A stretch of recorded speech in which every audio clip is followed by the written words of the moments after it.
I want to take a few moments to speak about something I spoke about in a previous recent video concerning Tucker Carlson's comments on Chabad and the building of the Third Temple.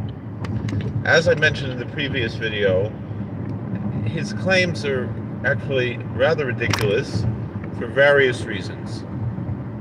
In brief, you could see the other video for a little bit more of a discussion. It's a rather brief video.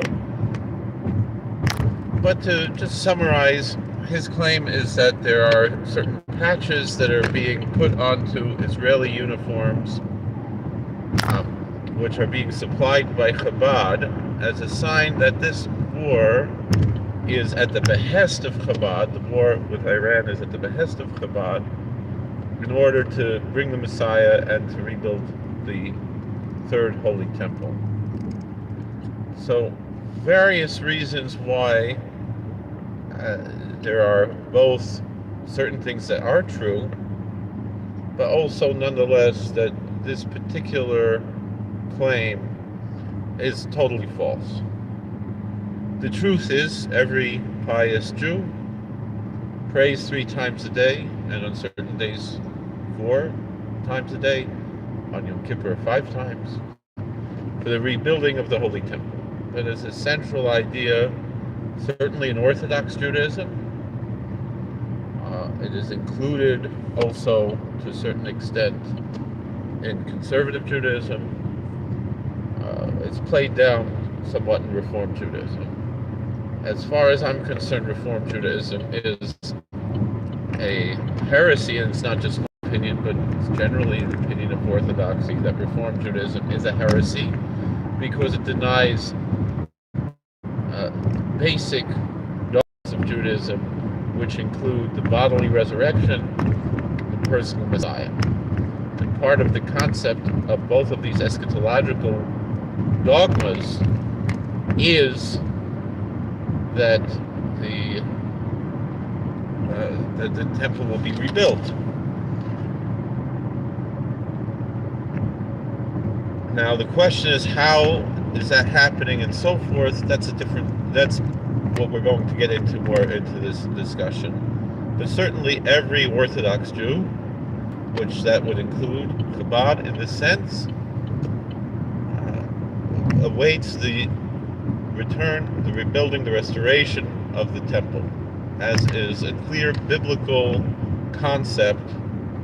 Book of Ezekiel, particularly the last few chapters of the book of Ezekiel, refer to these. How are you? I'm well. Thank you for asking. That the book of Ezekiel discusses in the last several chapters of the book of Ezekiel the rebuilding of the Holy Temple, and how. Hi, thank you for watching. And so that's one aspect that I'm looking at and that we're discussing. Nonetheless, this claim that the Israeli government and Chabad are involved in some sort of a scheme to build the Holy Temple is wrong on 2 sides. Now, on the one side, the Israeli government is secular, and they have no... it's a good question. We'll get to that.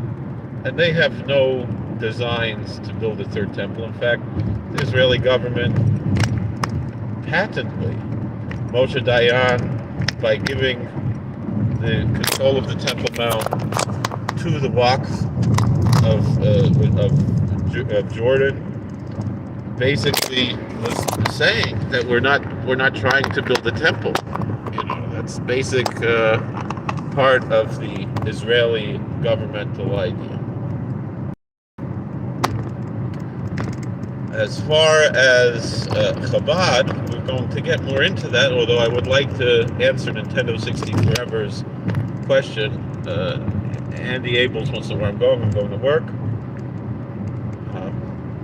So as far as Nintendo 60 Forever, stay tuned. I'll try to answer that question. It's an excellent question, actually.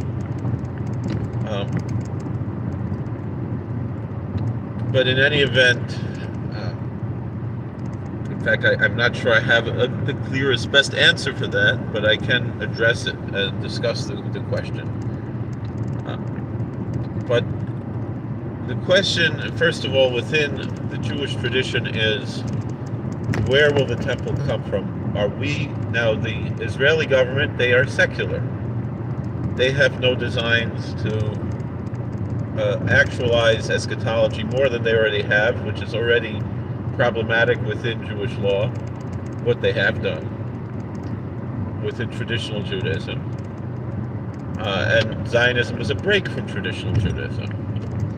However, the ultimate goal of the eschatology that we're looking forward to, which is central to Judaism. The question is, how will it be established? And basically, there are basically two views within medieval sources and two views within modern sources. Kabad, I believe, is within the more ultra-Orthodox view, which is the view of Rashi, Rabbi Solomon Isaacides, that the temple, as the Talmud tells us, which incidentally we find in non-Jewish sources as well, of the heavenly temple, heavenly Jerusalem, is part of Christian liturgy, and that there will be a unification in the sense of heaven and earth within the ultra-Orthodox theology, which Chabad ascribes to, that the holy temple that is in heaven will come to earth. Maimonides says that we are bidden to rebuild the temple. However, he never made any advances toward that because he understood that we're in exile, and that's, I think, maybe the major difference between the religious Zionist modern Orthodox world to a certain extent, even though there are other parts of the modern Orthodox world that might still be religious Zionists but reject the eschatological aspects of religious Zionism. But nonetheless, I believe that was certainly Rabbi Soloveitchik's view. There are views like that within, I would say, the more liberal sides of religious Zionism, that the way I've heard Rabbi Soloveitchik's view be expressed is that there's nothing eschatological about the state of Israel, but his support for the state of Israel is an emotional and patriotic one and not a religious eschatological one. But still, this is an excellent, and yet Maimonides seems to say that we are bidden to build a temple, but even according to Maimonides, I think it's clear that the temple will be built only after the Messiah comes. It's not something that's going to happen under the current rubric, the current world order that we have, as far as that is concerned. And I want to get into maybe some of those issues as well, in the views of other Hasidic courts, not only Chabad. But before we do that, I think Nintendo 60 Forever's question is an important one. Why would it, meaning the book of Ezekiel, discuss the third temple when it was written before the second temple? And I believe that it was already, at least according to Jewish tradition, this is the simplest answer that I can give. Quite often when we discuss, this would not be an apologetic answer, this would be just a straight Jewish traditional answer that I don't expect necessarily someone who is not within the Jewish tradition to accept. But it appears that from the Jewish traditional ideology, which we can point to in biblical homiletics, is that it was always God's plan for there to be three temples. And that these three temples represent three different archetypes, and so it was understood even when this, and I think we can even point to that from a biblical standpoint in the book of Zechariah, that the temple that was built in the end of the Hebrew Bible, the end of what Protestant Christians call the Old Testament, the temple that stood within the time of the books that Christians call their New Testament, obviously, which we reject. This idea, just like Christians reject the Book of Mormon or the Quran. So it's not that our religion is built on that rejection any more than Christianity is built on rejecting the Quran or the Book of Mormon, but many Christians claim, based on writings of the Church Fathers, actually, that Judaism is somehow like a new religion that was not rooted in the Bible, and that's rooted in a rejection of Christianity. From a Jewish standpoint, that's just silly. I understand belief; it's an old traditional Christian belief that. All right, I'm sorry. I apologize. I had a phone call that I had to respond to, but I am back on. So I don't know if Nintendo 60 Forever is here, although I would answer his or her question. Why does the Book of Daniel discuss the third temple when it was written before? One question. And back to just basically what I was saying before the phone call, and it was an important phone call that I had to answer.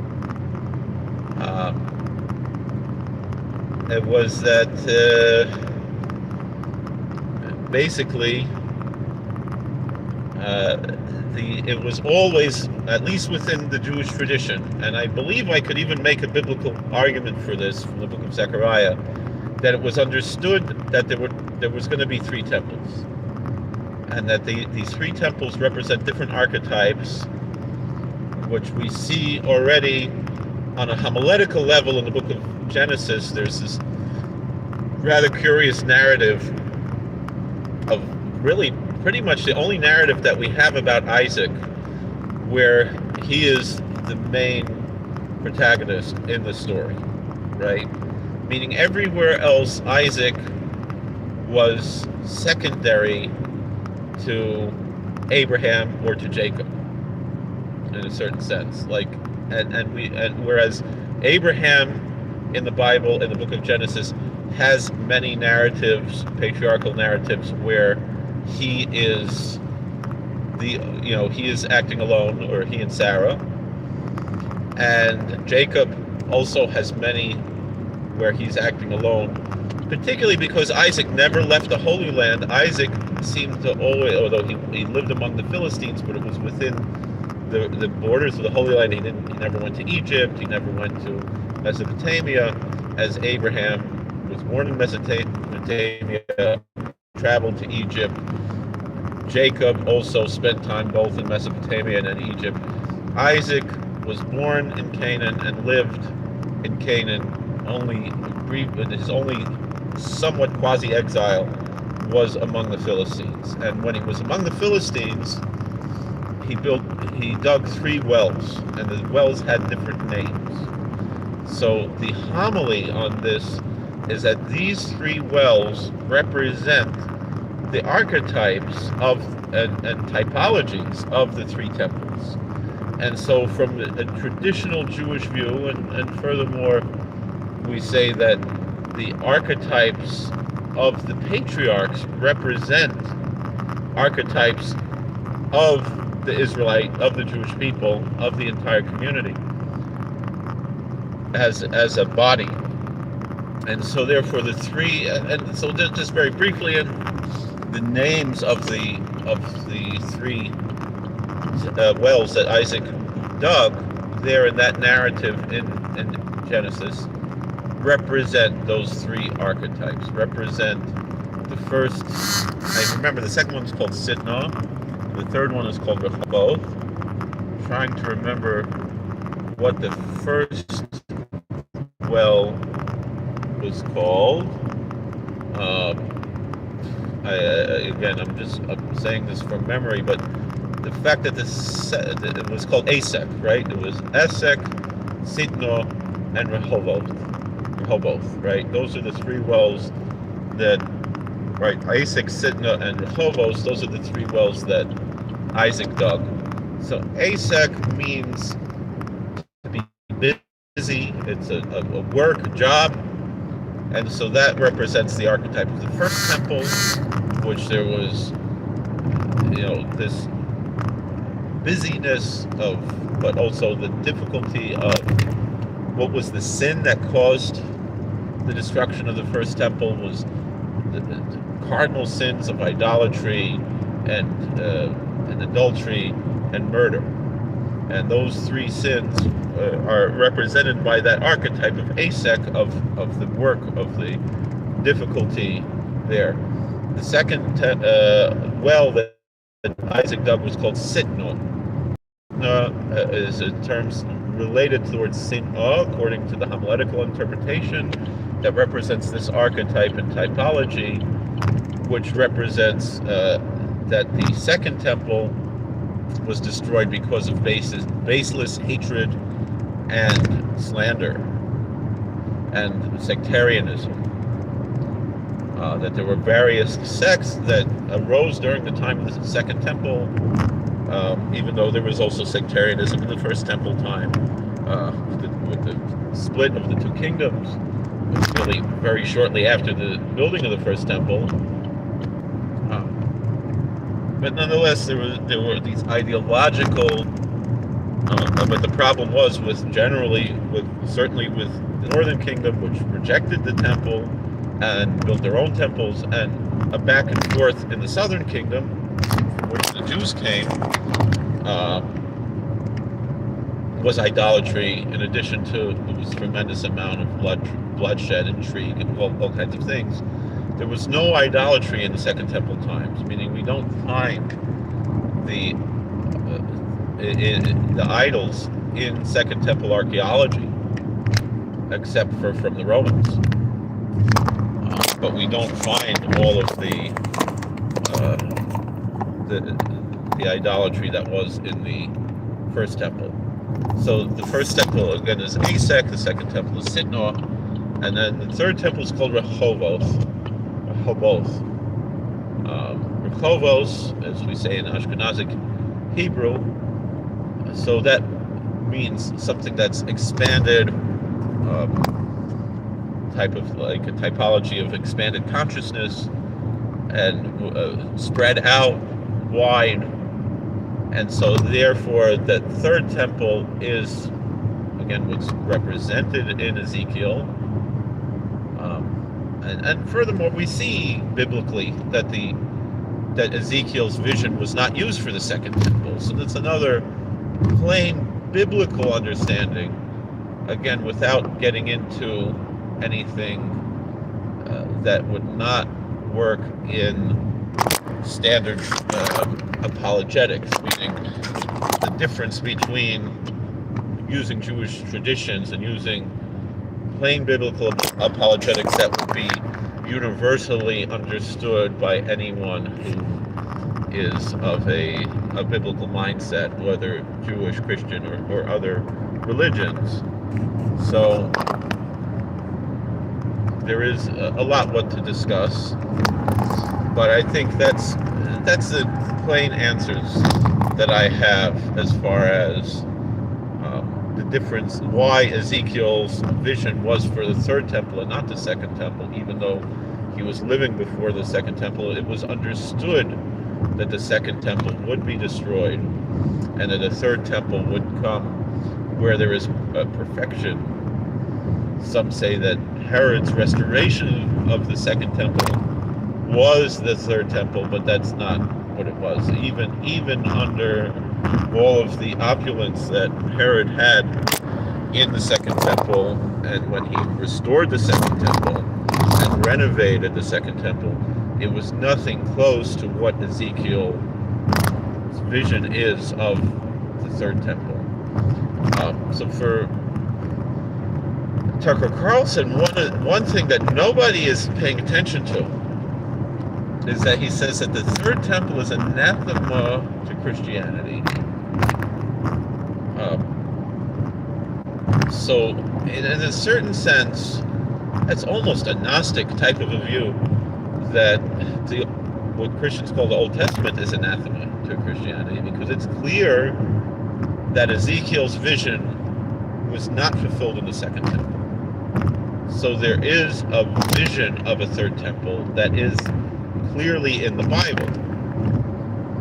So to say that a building of the third temple is anathema to Christianity is rather strange, except for that traditional Christianity and I use that term very advisedly, is a secessionist. They call replacement theology. That and that is really the core of Christianity, meaning that dispensationalism is anathema to traditional Christianity, but to say that it's anathema to Christianity is, I think, an advised term to say. I like to use the term anathema to refer to something that is odious to, when I say something is anathema to Judaism, for example, something that's odious but not necessarily within what the, that's maybe not heretical and maybe not a violation of law, of the letter of the law, but it's a violation of the spirit of the law, and it borderlines on heresy because of the violations that are involved with it. An example that I would use is marriage between two men is anathema to Judaism. Why? Because certain sexual acts between two males are a blatant capital sin, right? Other acts are forbidden. There's no permitted sexual acts between two men in Judaism. There's sin, and I think I can even make the argument that they're biblical sin and not merely rabbinical sin. And so in any event, they're always considered sin.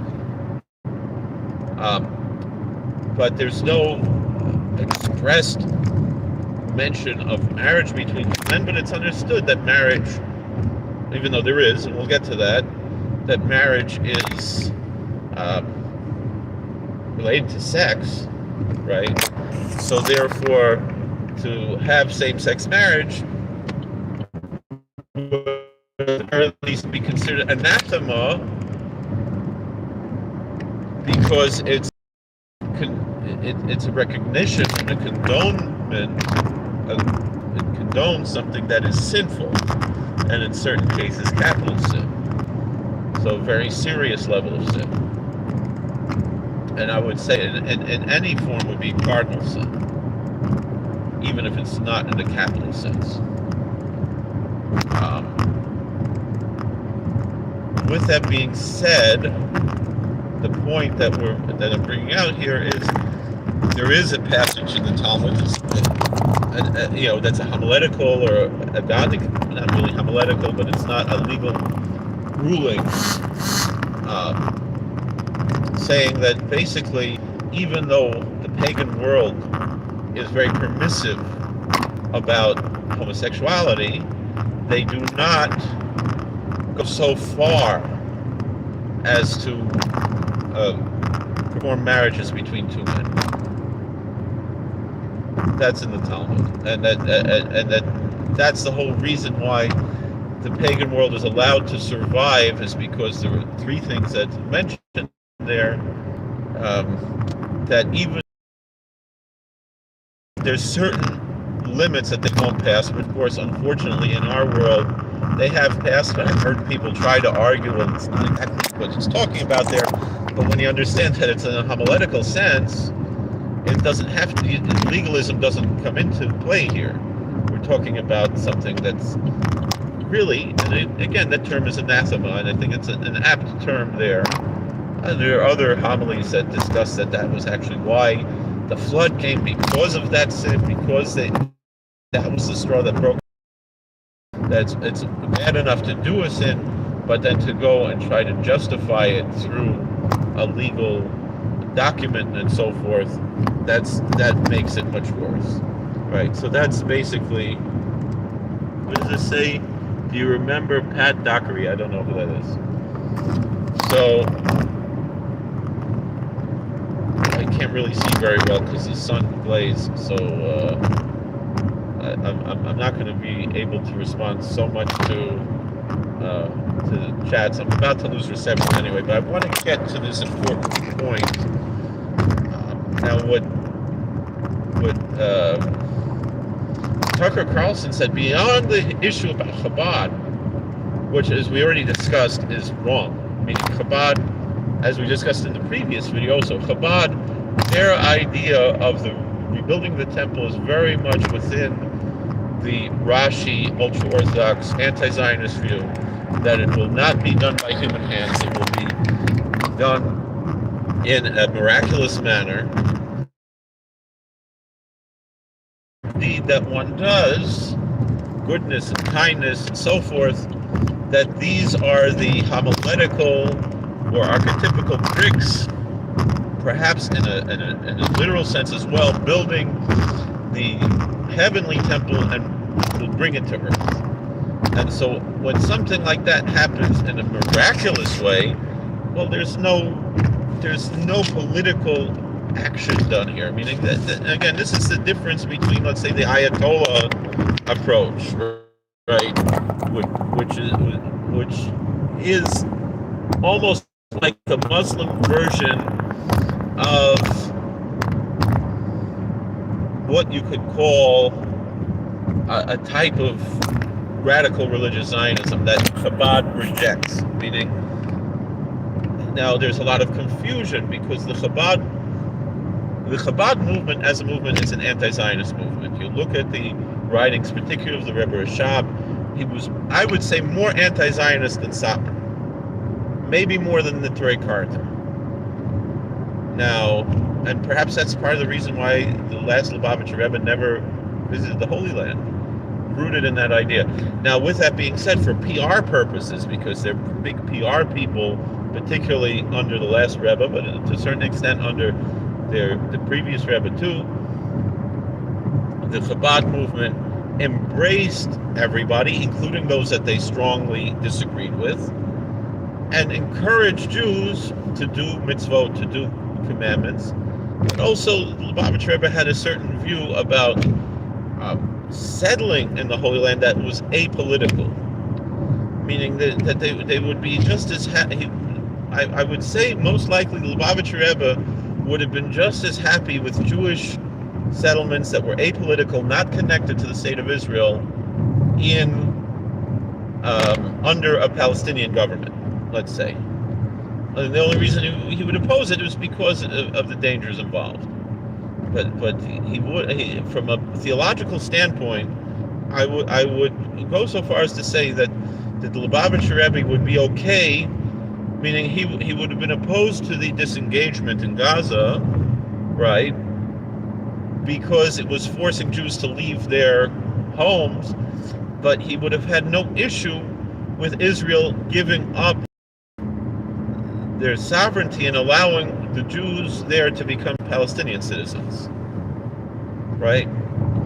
I believe, I could be wrong, but I believe that would be a fair understanding of Lubavitcher Rebbe's view of what's called Shleimus Haaretz, which he was mostly influenced by Rabbi Mordechai Savitsky from Boston, who was a very strong anti-Zionist,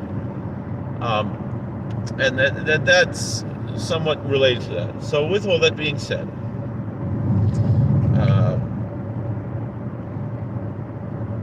and that's what I heard from Rabbi Mordechai Savitsky's son, Reb Henoch Savitsky Shlita, who was one of my Rebbeim. He said that the idea of Shleimus Haaretz from his father, and it was his father who showed him in Shulchan Aruch this idea, which had nothing to do with Zionism. It had to do with Jews living in the Holy Land, and I think to a certain extent the Lubavitcher Rebbe was also influenced by his own experiences in Crown Heights, which had nothing to do with Zionism, but when a certain other Hasidic community left Crown Heights and moved to Borough Park, and were not particular about who they sold their homes to. That was he felt was community, and he understood that it was damaging to the community. It may have led to the murder of Yankov Rosen and others. So the pogrom that took place and things like that, which is really not time to get into that, but I believe that might have influenced. Not for me to think about what the Lubavitcher Rebbe's cheshbonos were. It's not my business. I'm not a Lubavitcher chassid. But I could imagine that had something to do with it, and that he extended that to Jewish communities in the Holy Land as well. But that had nothing to do with Zionism. That's the point. It had nothing to do with Jewish sovereignty in the Holy Land and so forth, which is not really Jewish, and Zionist, and so forth. That Jews could live even theoretically as dhimmis in Eretz Yisrael under a Muslim community, under Muslim government, and the Lubavitcher Rebbe would have had no issue with that, as far as just as Chabad communities did, as meaning the Alter Rebbe's daughter moved to the Holy Land. She lived as a dhimmi. All the Lubavitcher Hasidim, who until World War I, who lived in the Holy Land, of which there were at least hundreds, if not thousands, I'm not sure. Probably only hundreds. I don't think it was such a big community. But they all lived as dhimmis, and they had no design to overthrow the Turkish rule, and they had also no design to politically rebuild the temple, to remove the Temple Mount, the Muslim shrines from the Temple Mount, or anything like that. So, with this being said, so now I want to get to this main point. And I believe it's very important. Now, when Tucker Carlson said that the building of a third temple is anathema to Christianity, in some form, certainly within ultra-Orthodox Judaism, it's anathema to Judaism as well. Now, first of all, the main issue is pikuach nefesh. Judaism sees preservation of life, both Jewish and non-Jewish life, equally as a paramount value within Judaism. Judaism is the most pro-life religion there is. And so therefore, the danger of starting a war by destroying the Dome of the Rock and physically going and building the temple would put Jewish people around the world in danger, and certainly in the Holy Land. And so that's why all of our great rabbis, on the most basic level, oppose this, and even to a certain extent, even within the question of whether or not one is allowed to go up to the Temple Mount and pray and so forth. The danger factor is central within the ultra-Orthodox view, even though, again, there are certain people who disagree within the Orthodox world about that issue of going up onto the Temple Mount, and also the question whether it's a religious statement or a political statement and so forth to ascend to the Temple Mount. I'm thankful that I never went up to the Temple Mount. And in addition to the issues of the severity of the sin, going up without the proper purity that would require the red heifer and so forth. Now, which we just read in our readings. Now, and this is all apropos to our readings. In Lubavitch, they talk about Levin with the Tzad, that you live with the times, and the times are our liturgical readings. And so now, this week, we're going to read about we just read about, in a special reading about the red heifer. This week, we're going to read about the building of the tabernacle.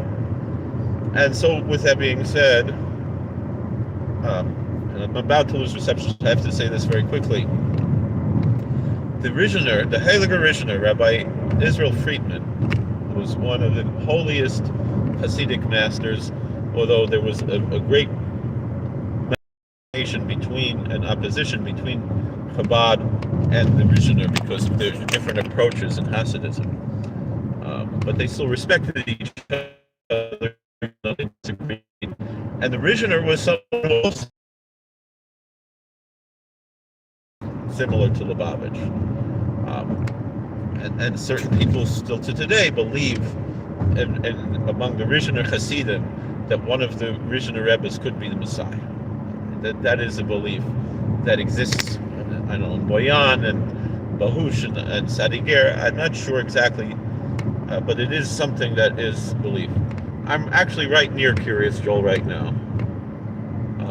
However, the Heilige Rishner said that there would be a false temple built, almost like Christians talk about the tribulation temple, and that we should reject the false temple that's built by human hands and only accept the temple that will come from heaven. That's what we're looking forward to.